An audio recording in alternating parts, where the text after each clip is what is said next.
Ang dami ko ng mga empties, guys. Hi guys, Kinik here. Welcome back to this channel. So if you're a returning subscriber, thank you so much for being here. If you're new, please don't forget to like, share, and subscribe. So, yan na nga. Today guys, I will be sharing to you my empties and bakit ko sila nagustuhan. So, first, kasi ang ingay. So first, yung pinaka-favorite ko na ang bango kasi niya, yung hair protectant serum ito.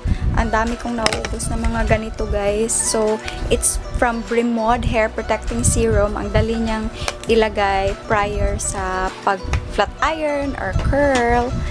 And my ultimate favorite, I've been using this product ever since. Itong Neutrogena na sesame body oil. Ginagamit ko siya after talaga ng pagligo. And dalawa nang naubos ko nito. Wala na siya. And then, wala akong budget. Mahal kasi 700 plus. But then, it's super worth it. Super, super worth it. And then, itong Celitech Hydration Hydrogel Lotion. So, yung first na dalawa na gustuhan ko, ito maganda rin. But, hindi ko talaga yung mga 60% lang. Yung Neutrogena, super 100, 200%. Gustong-gusto ko yun. And one of my favorite ko talaga, itong Garnier Micellar. Super. If meron ako dito, maglalagay ito ng tagyawat goodbye. Okay lang na hindi ako mag-wash. Ito lang gamit ko. Okay na ako. And, yan, dami na pala, no? Dalawa na siya, guys. Meron pa, paubos na yung isa na naman. And then, ito, yung spice palette, wala na siya. Pero, tinanggal ko na yung mga ano dito. Nilagay ko dun sa malaking pan kasi dalawa lang naman yung natira na dito.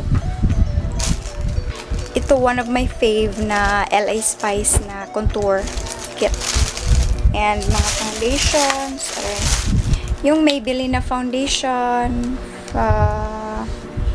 310, one of my fave kasi gamit talaga siya ng mga morena skin. 310 and 128, kinukombine ko silang dalawa. Ang init. Kinukombine ko tong dalawa sa mga, yung merong mga estudyanteng magpapa-makeup, gano'n. Ayan. Kasi, and ito rin, Dream Satin, one of my favorite. Ano lang to siya, kailangan mo talaga i-set kasi meron akong mga reviews nito guys if you want. Maganda siya kasi madali siyang i-blend. Gustong-gusto ko yung formulation nito. And until now, meron pa rin akong, ang dami kong mga foundation na Maybelline. 330, 310, and 128. Parate. Meron talaga yan. And one of my favorite din is ang L'Oreal Infallible. Ang problema ko lang nito guys, yung smell niya. Kasi parang iba talaga yung smell. Iba yung smell, but then, super worth it. Plakadong-plakado yung setting nyo. Setting sa makeup. One of my favorite super lip tint, Tony Moly. Grabe. Ito talagang pinaka-favorite na nagla-last long sa lips ng client. Super. I can vouch for that. At ang aking favorite na Etude House na brown, parating out of stock. Etude House. Ang dami. Yan. And then, ito, favorite ko to kasi super black nito, yung Maybelline na black liner. Gustong-gusto ko to.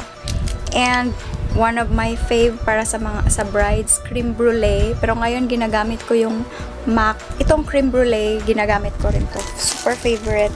And of course, yung favorite ko na pang lash glue na super effective talaga siya, guys. Ito, yung Nichido, 60 pesos. Konti lang siyang vial. The only thing na hindi ko lang talaga gusto sa kanya is ang dali niyang magsispill sa side. So, sayang yung product. Pero gusto ko siya kasi wala pa naman akong client na na natanggal yung lashes nila na ginamitan ko ng ganito. Kasi super trusted ko to, as in super.